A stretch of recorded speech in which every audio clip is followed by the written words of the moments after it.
All right, time for us to talk about problems involving derivatives of inverse functions and logarithmic differentiation. Good stuff. And if you're using these videos, make sure you're doing as much work as you can on your own. Also, make use of the pause button.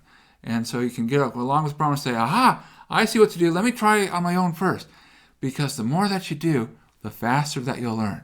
All right, well, let's get going. So our first problem, find the derivative of x to the x. Oh, okay, interesting.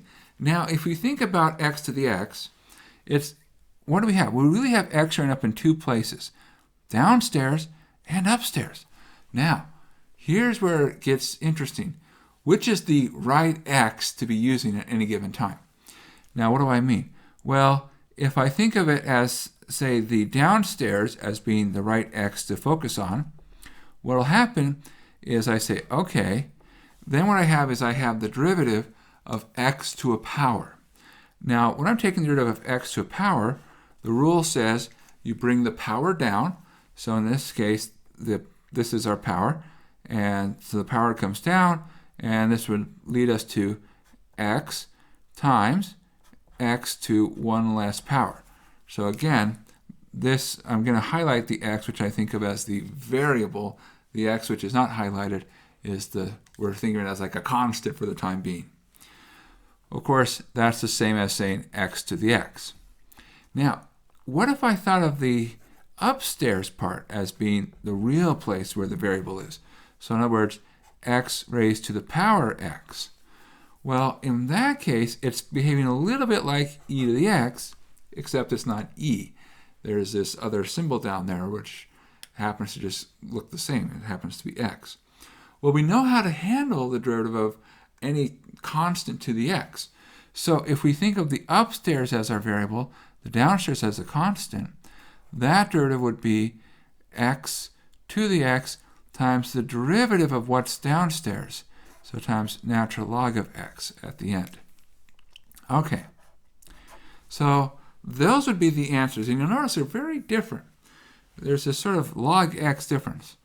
Which is the right way to think about it? Which is the right x to be the variable?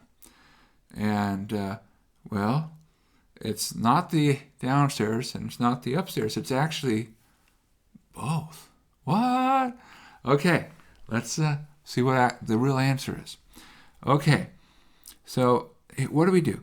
Well, whenever you have a variable both down and up, you have to find a way to handle that by using our current rules, because we don't want to keep making a million rules. So the way we do it is to use logarithms. So in other words, we're going to do logarithmic differentiation. As a reminder, the way logarithmic differentiation works says the derivative of any function, doesn't matter what the function is the function itself times the derivative of the natural log of the function. And then at that point, you say, well, let's use properties of logs and hope that we choose a good place to do this, so that by using properties of logs, we simplify something to what we can do with our technology. So in our case, our f of x is x to the x, so we write that down again, x to the x, and then it's the derivative of, and then it's the log of the function, log of x to the x. So we're not going to take the derivative yet. What we're going to do is going to focus on the properties of log. So one property of log says that our exponent, see this? This is our exponent, can come down. So that becomes x natural log of x. Now we have product rule. So product rule says, don't forget there's an x to the x in front, take the derivative of the first times the second plus the first times the derivative of the second, and the derivative of log is 1 over x. Well, of course, x times 1 over x, that simplifies to be 1. And therefore, if we multiply this x to the x through to our two terms, what do we end up with? Well, we end up with x to the x natural log of x plus x to the x. And that is the derivative of x to the power x. And you'll notice, what do you see? This first term corresponds to what would happen if we thought of the upstairs part as varying. The second term would correspond to what if we thought of the downstairs part as varying. And so they both contributed to the answer, and sort of there was a hidden, of course, product rule involved. But that's the idea, that's the process. And so this is great. All right, well, let's do another problem. All right, what's our next one? So we're given f of x, which is the function x cubed plus 4x plus 5. And we're told g of x is the inverse function of x. So a nice inverse. All right. Find the tangent line to y equals g of x at x equals 10. Now, when we're seeing a problem like this, we say, hey, I see the word line. Of course, it's a tangent line, but I see the word line. And so I know my answer is a line, which means I need to get the stuff to make a line. So if I'm going to make a line, I always want to get a point and a slope. And so my point, I have my x coordinate, so it would be 10, comma, g of 10. My slope, since it's a tangent, this is where the tangent comes in, that's g prime of 10. All right, so let's start with our point. Now, what do? Well, we don't plug 10 into f. See, because this is not f of 10, really, what do we want? We want f inverse of 10. All right, we want to figure out what that is. So how do you find f inverse of 10? Well, the answer is take your function, x cubed plus 4x plus 5, and you set it equal to 10. And you say, okay, for which x is that true? Now, you can stare at this for a while. You could say, well, I can move the 10 over, and then I can maybe factor. You can, it factors a little bit. But that sounds like it'll take some work. And so oftentimes before we do any work, we say, I wonder if there's a nice number. Now, you're probably wondering, what are nice numbers? So in the pantheon of nice numbers, I will say that there are two nice numbers that you should always think of.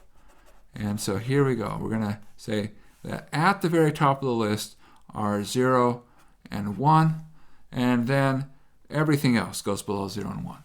It just, after 0 and 1, you really go into more context. But you should always think of 0 and 1 as being candidates. And so, okay, so in our case, we say, well, does 0 work? Well, no, that's 0 plus 0 plus 5. All right, no, that's not going to work.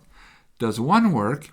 Well, that'll become 1 plus 4 plus 5. Oh, that does work, because 1 plus 4 plus 5 equals 10.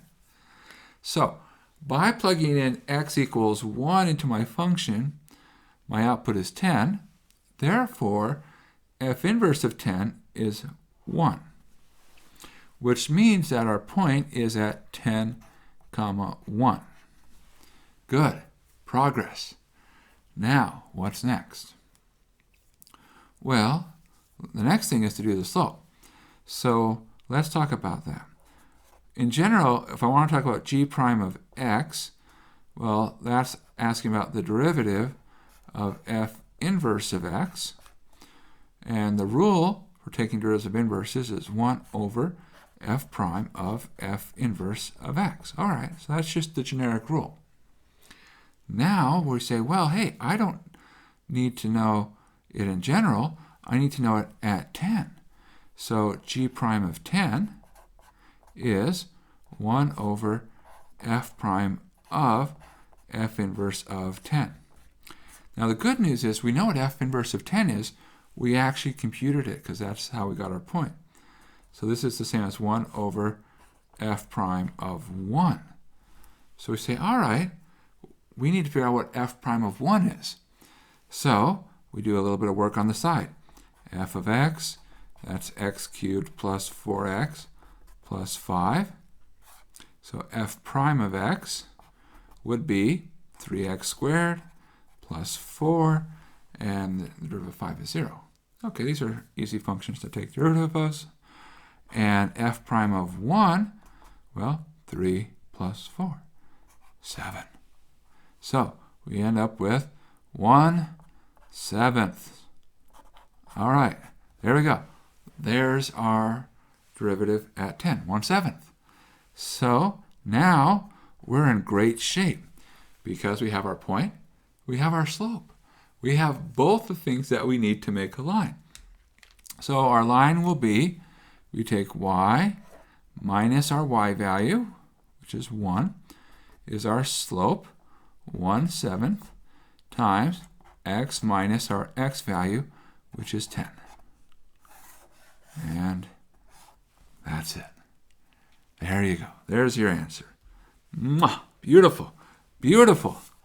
All right, well, let's try another problem. So, find the derivative of x to the power sine of x times cosine x over e to the power 3x plus 5. All right, good. Now, what's the right technique? Well, we're kind of forced to do something, and here's why. If you look at this expression, you'll see at the start you have the x to the sine x. Now, what is that doing? Well, it has the x downstairs and the sine x upstairs. So you have variable to a variable. So whenever you have function to a function, you are forced to have logarithmic differentiation show up somewhere. But in addition to that, whenever you have lots of stuff combined together via multiplication or division, logarithmic differentiation is good because it pulls stuff apart. So we're definitely in our logarithmic differentiation mindset. So here we go. So according to logarithmic differentiation, we can say that the derivative of what we're looking for, x to the sine of x times cosine of x divided by e to the 3x plus 5 is, and we do the following, whatever is here, we just write it down again. All right, well, that's easy. X to the sine of x times cosine of x over e to the power 3x plus 5 times the derivative of the log of the same expression, x to the sine of x times cosine of x over e to the power 3x plus 5. Oops. All right, there we go. Okay, there we go. There we go. Now, that's the core step in logarithmic differentiation. But the real trick to logarithmic differentiation is using the properties of logs. So that's what's going to happen next. You'll see we're going to wait to take derivatives until the very, very end. In some sense, the differentiation is the sort of back seat of logarithmic differentiation. It's the logarithms which are front and center. So what do we want to do? We want to use properties of logarithms. So here's the first property we use. Multiplication becomes addition.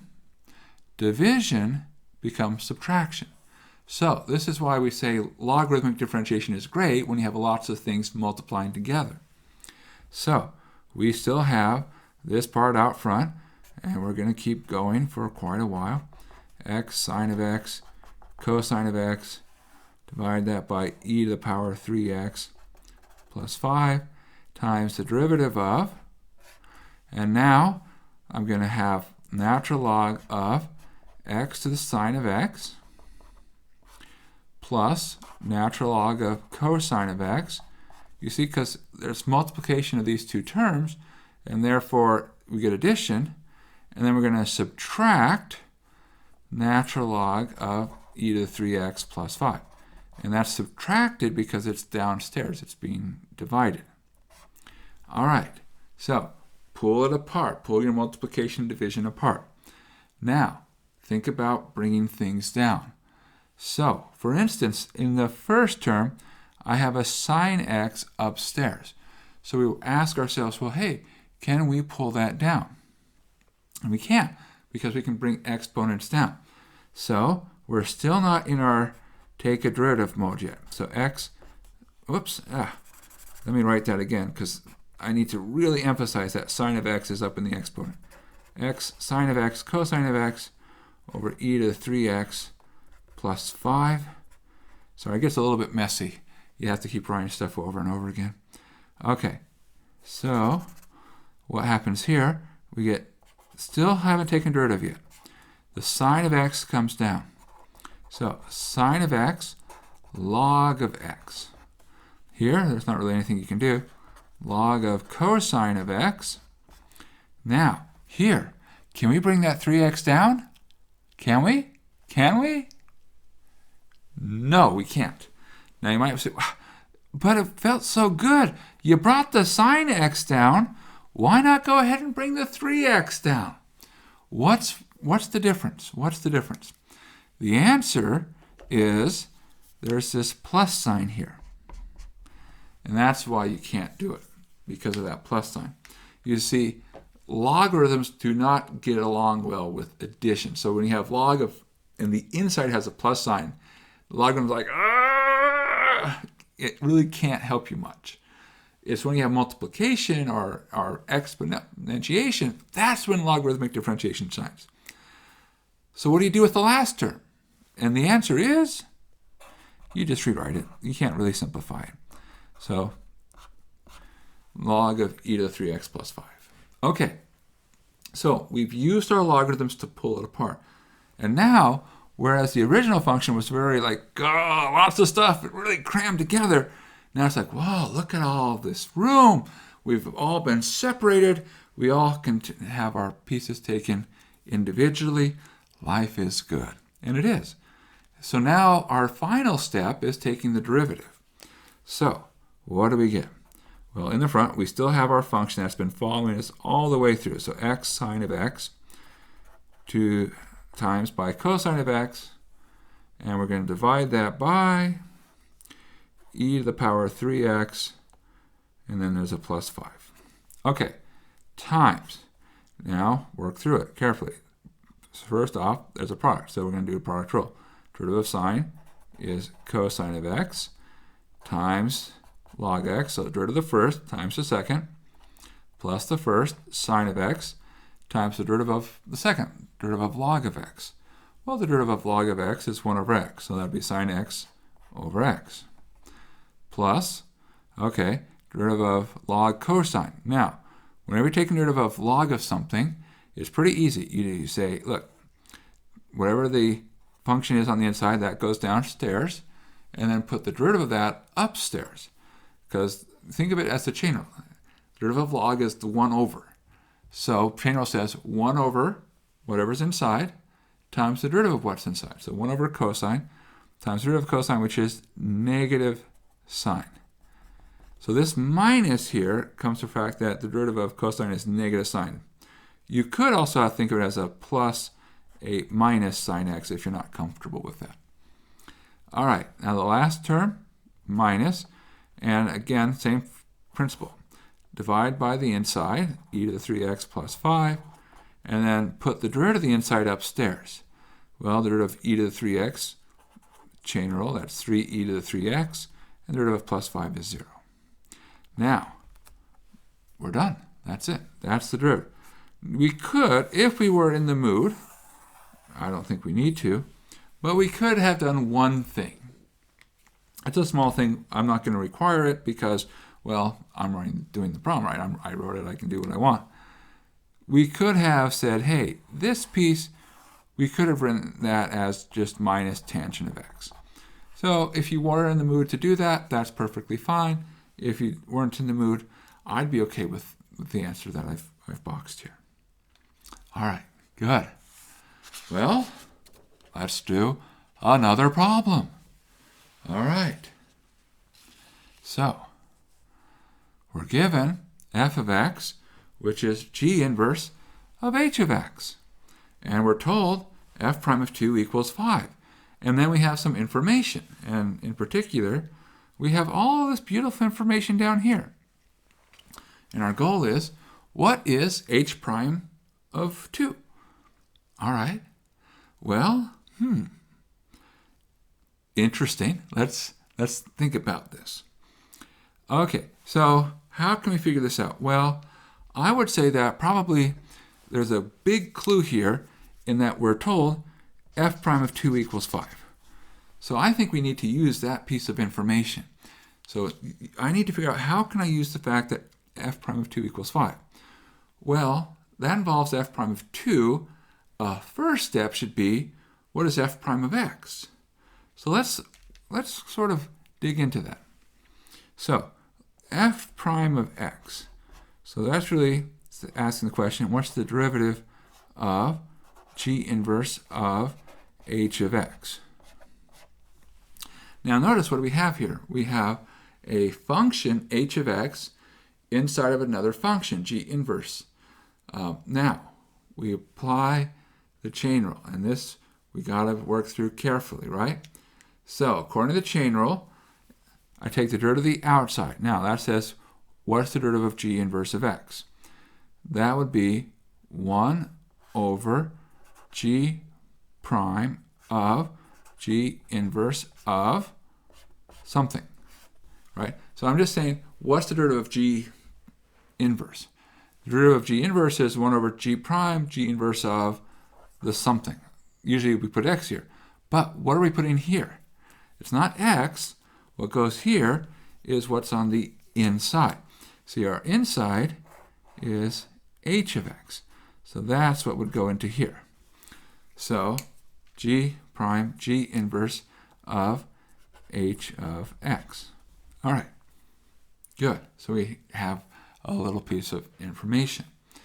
Now, chain rule says we need one more thing, the derivative of the inside. So, question, what's the inside? Is the inside h of x, or is the inside g inverse of h of x? It is just h of x. If you come here, you can see it's more clear up here. See, it feels like there's more to the inside, but no, it's just this piece right here.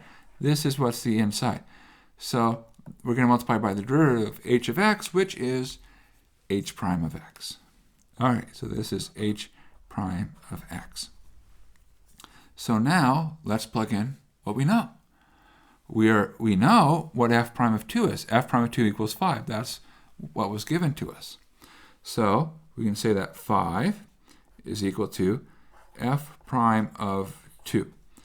Now, according to this, that's 1 over g prime of g inverse of h of 2 times h prime of 2. Now, hey, good news. We're looking for an h prime of 2. So, if we could just figure out what this piece here is, we'd be in great shape. So time for us to start digging around. So we're going to start working through our layers here. Yes, this is a nice onion problem. Lots of layers here. So what can we say about h of 2? Well, what we do is we come up to our table and we say, all right, we're plugging 2, so this is our x. So plug 2 into h and we get 4. So h of 2 is 4. Now, next layer, g inverse of 4. So, how do we find g inverse of 4? Well, you might be saying, oh, I plug 4 into g. No. That's not what we're doing. If I'm looking for g inverse of 4, I look along g here and I ask the question, where do I see 4? You'll notice it shows up here. There's where the 4 is. So, the question is, what did you plug in to produce an output of 4? You plugged in 6. So g inverse of 4 is 6. So what do we have? We really have 1 over g prime of 6. Well, what is g prime of 6? Well, that would be 2. So this becomes 1 over 2 times h prime of 2. So now there's my h prime of 2 times a half equals 5. So we come to the conclusion that h prime of 2 is equal to 10. And there's the answer. Oh, wow, good stuff. Good stuff. All right. Keep practicing. Keep practicing. You're getting good. You're becoming better. The more you practice, the better you're going to get. So keep it up.